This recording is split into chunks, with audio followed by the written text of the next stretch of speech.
peu. La parole est maintenant à M. Sergio Coronado pour le groupe Écolo pour une durée de 10 minutes.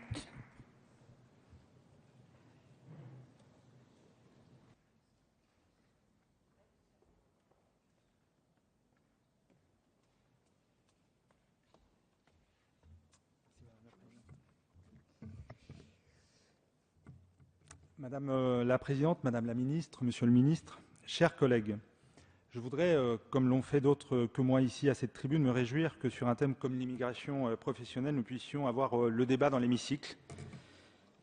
Ces débats sans vote qui se tiennent au Parlement permettent en effet à la représentation nationale d'approfondir des sujets qui sont cruciaux pour l'avenir de la France. C'est en soi un signe que le climat a changé dans le pays. Cela ne signifie pas pour autant, et vous le savez, Monsieur le Ministre, que la politique d'immigration ne fasse plus débat. La discussion d'aujourd'hui appelle la grande réforme promise de la politique migratoire en rupture avec la politique passée. Je vous le rappelle, dans l'opposition, nous n'avions cessé de dénoncer tous ensemble, majorité d'aujourd'hui, une politique peu respectueuse des droits humains et qui plus est inefficace quant aux objectifs affichés. Des changements ont eu lieu concernant le délit de solidarité ou la retenue pour vérification du droit au séjour, vous l'avez rappelé, Monsieur le Ministre, mais il reste encore bien des situations à éclaircir, bien des mesures à simplifier. Et il me semble, comme l'a fait tout à l'heure ma collègue Mazetier, il me semble aussi nécessaire de ne pas dissocier la question de l'immigration professionnelle, notamment la question de l'immigration étudiante, de la politique migratoire dans son ensemble et plus largement de notre politique étrangère dans son volet développement et son volet culturel. Je voudrais commencer donc par l'immigration étudiante et m'étonner qu'il demeure en France une forme d'incohérence entre des déclarations qui souhaitent attirer les meilleurs étudiants étrangers et la réalité rencontrée par les étudiants attirés par le système de formation français. La précarité administrative et sociale des étudiants étrangers demeure une question incontournable. L'accueil dans les consulats et ensuite dans nos préfectures a parfois de quoi refroidir. Avancer dans cet esprit vers une dématérialisation, et une simplification des procédures est nécessaire, avec une prise de rendez-vous par Internet, par exemple, et des dossiers téléchargeables en ligne.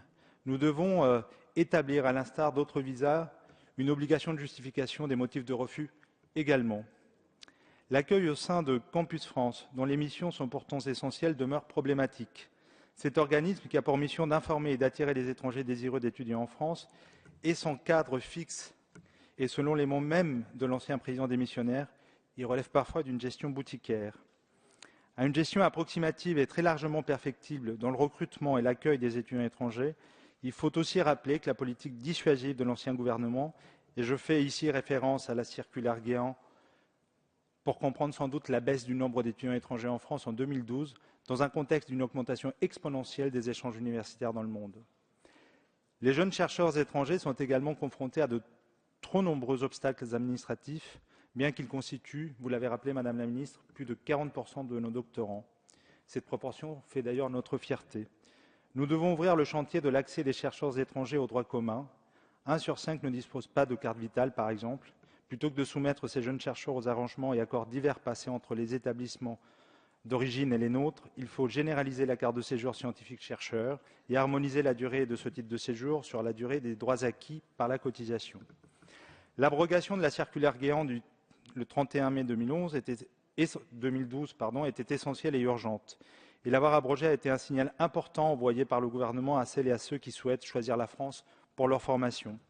Les annonces du ministre de l'Immigration concernant les titres de séjour pluriannuels pour les étudiants indexés sur la durée de leurs études sont aussi une bonne nouvelle. Il faut aussi que ces dispositions concernent les étudiants de premier cycle et notamment ceux qui ont bénéficié de notre réseau d'enseignement français à l'étranger. Les propositions de ma collègue sénatrice Dominique Gillot méritent en ce sens d'être étudiées et approfondies. Nous souhaitons, nous écologistes, également rappeler l'attachement qu'est le nôtre à un système éducatif universel qui reste financièrement accessible. Et je voudrais aussi attirer notre attention et tirer la sonnette d'alarme sur les pays en crise et notamment sur la Syrie et ses étudiants dont certains n'ont plus accès à aucune ressource. Ils sont devenus réfugiés politiques et se voient ainsi privés de bourses étudiantes. Nombre d'entre vous ont abordé la nécessité pour la France d'attirer des étudiants des pays émergents, des fameux BRIC. Cette préoccupation est partagée, elle est compréhensible dans un monde où la compétition internationale fait rage, où la mobilité étudiante est devenue une très grande réalité. Nous devons toutefois veiller à ce que l'accès aux universités françaises soit possible pour les étudiants de la francophonie également, notamment ceux du Maghreb ou d'Afrique subsaharienne. Les grandes universités s'y développent, mais le cœur de la formation et de la recherche se situe encore chez nous. Agir pour plus de coopération en matière universitaire et pour un accueil particulier de ces étudiants doit être au cœur de nos réflexions. Enfin, si nous souhaitons être cohérents dans notre action, il nous faut absolument résoudre le problème de changement de statut pour ceux qui, d'étudiants, deviennent salariés. Car à rendre trop difficile l'établissement et l'activité sur le territoire français, il est bien normal que nous tombions doucement du podium des pays accueillant les meilleurs étudiants.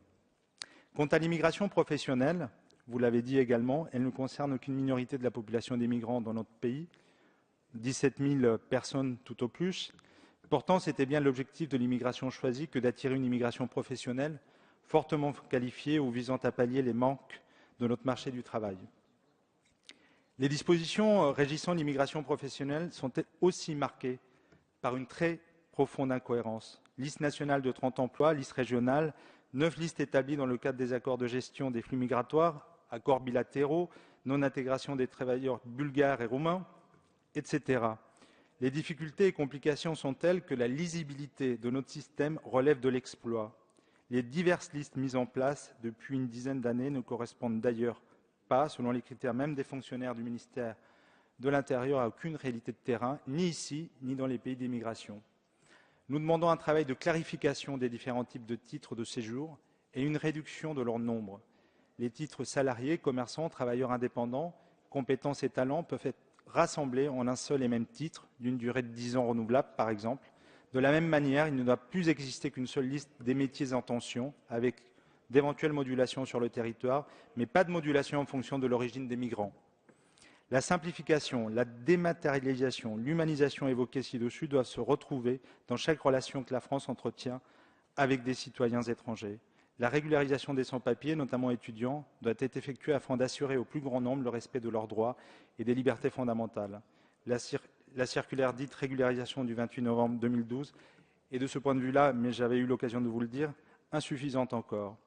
Quant au rayonnement de notre pays à l'étranger, notre relation avec les élites de demain ne dépend pas seulement de notre capacité à les accueillir sur notre sol, mais également de notre capacité à établir des relations durables avec elles hors de nos frontières.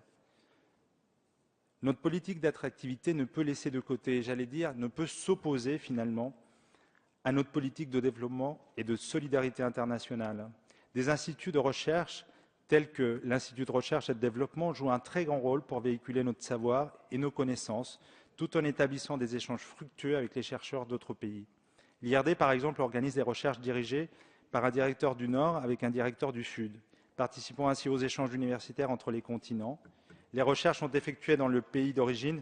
Oui, je vous entends, chers collègues, en français aussi.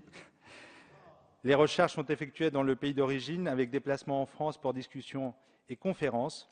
En contact permanent avec le monde de la recherche de leur pays, ces étudiants sont ainsi plus facilement recrutés.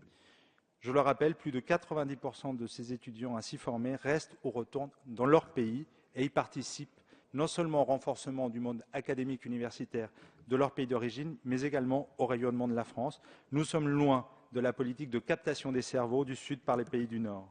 C'est ce type d'échange solide et de long terme que nous devons également chercher à instaurer.